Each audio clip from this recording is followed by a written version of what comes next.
Hi, my name is Jaden Hiskey. I'm a PA student at OHSU, and today I will be showing you how to do a horizontal mattress suture. So this type of suture is really good for tension type wounds, usually for superficial type of wounds. It's really good for areas such as like the elbow or the knees where there's a lot of tension. You need to have a solid suture to hold the edges of the wound together. So to begin, I'm using a 4.0 chromic gut suture. I'll be taking it out of the package here to try and maintain sterility.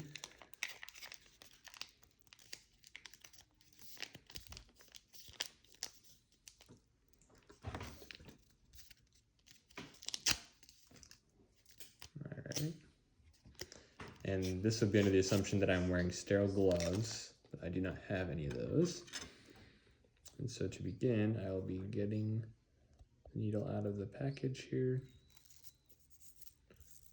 like so. And then I'll be using my tissue forceps here to help me position the needle as I need.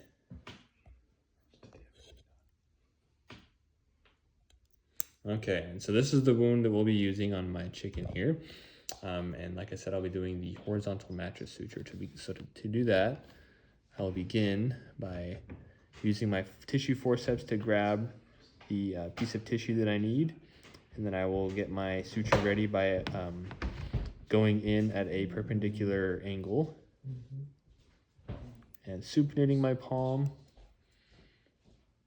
and then pulling through the middle of the wound, readjusting, and then doing another bite into the tissue from the middle of the wound outside. Then pulling the suture through.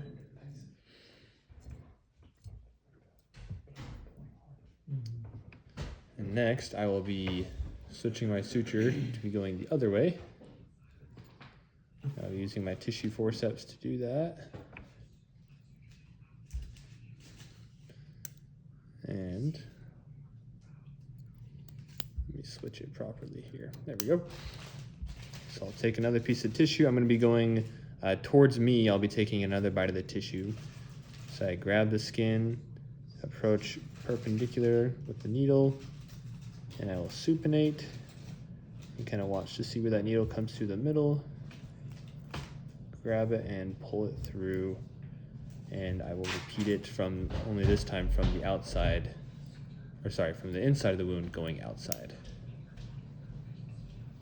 And then I'll be pulling all the suture tight here as well. It's kind of hard when the suture's a little twisted up. Again, going from the outside of the wound, making sure I'm going perpendicularly.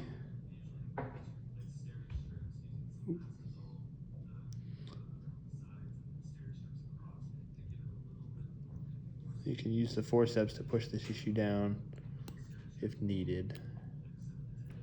And I'll pull the suture all the way through entirely. And then I want to leave a tail on the original end. I want to leave a tail of about a couple centimeters or so to make my knot. And then to tie my knot, I will place my needle down. And then I will use my hand to tie my knot. So I'll do 2 loops around. Oop, getting a little tangled up here. Let me move my needle onto this side. So I go 2 times around. I grab the tail, pull it nice and taut. I wrap 1 time, come around, pull it tight, wrap around 1 time, grab the tail, pull it through, wrap around, grab the tail, pull it through, and just 1 more time to be sure. So we do 2 loops for the first knot, and then anywhere from 3 to 4 on the next few times. And then I will use my scissors to cut off the excess tail. And that is one side here. And let me, everything's getting tangled up here. I'll be doing another knot.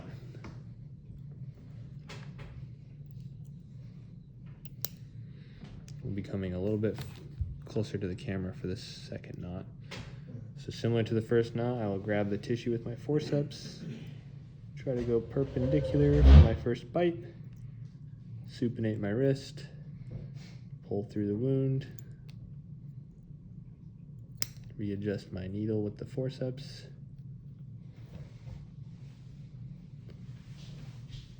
and then try and go through the second wound here.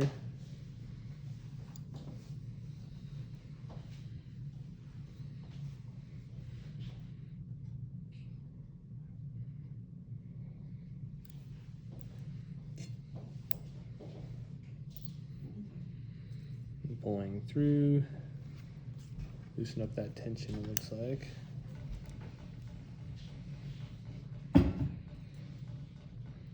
And then I'll be adjusting my needle to go the other way. Again, I'll grab a little bit of tissue, approach at a perpendicular angle, go through the center of the wound, and pull through. Again, everything's kind of getting tangled up a little bit there.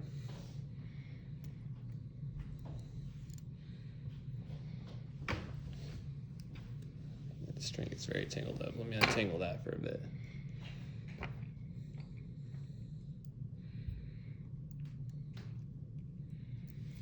Readjust my needle here.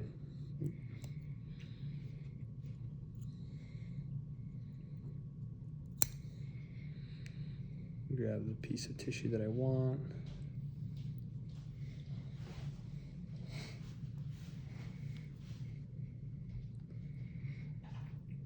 Supinate my wrist and pull the suture through entirely.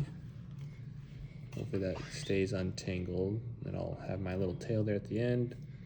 I'll let go of the needle, and then I will place my suture this way. I'm now tying with my non-dominant hand because of the angle here. Pulling through.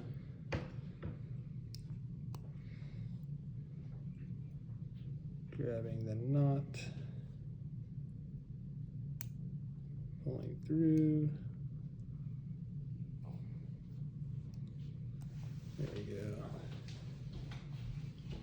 Like I did on the first one, I do 2 times around on the first knot and just 1 time around on every following knot. Like that. Then I'll go ahead and finish by cutting off what I need, so these suture tails aren't too long. And that is it. Thanks for watching.